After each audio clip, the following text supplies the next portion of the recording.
Galera, mais um vídeo aqui no nosso Minecraft, um jogo lá, é sobre o Cartoon Network e Minecraft Pocket Edition.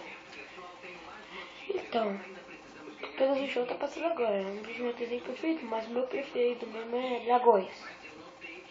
Tomara que quando sair Dragões 2, ou quando coisasse Dragão 2, aí aparecesse aí um novo episódio, né? Eu adoro esse jogo, eu gostaria de jogar, só que eu não consigo no meu tablet, ele é ruim, né? E apenas o Jorge e a Vitor também. E Dragões é o meu preferido, sempre foi. Parada. Então é isso.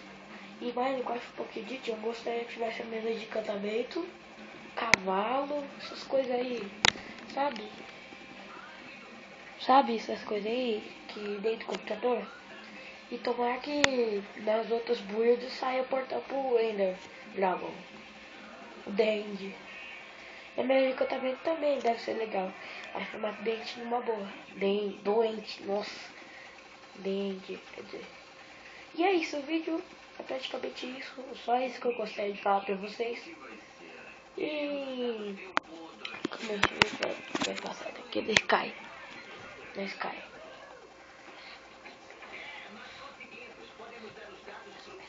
Nossa, Sanjay Lag. Mas eu não curto muito. Curto mais Simpson. Dá pra passar 8 horas um pouco. É isso, pessoal. Se gostou, deixa o like. Eu não vou me filmar. Eu vou. É isso, pessoal. E vou aumentar um pouquinho. Calma aí. É que eu esqueci. Aí, apenas o show tá passando. Olha lá. Agora são 19/7, dia...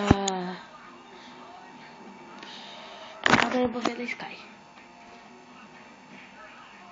Terça-feira, dia 1/7 de 2014. E é isso, pessoal. Espero que tenha gostado. Por favor, deixa um like.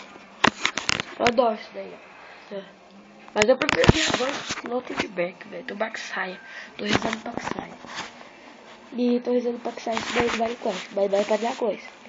Tá bom, Minecraft tá bom. Principalmente o cavalo.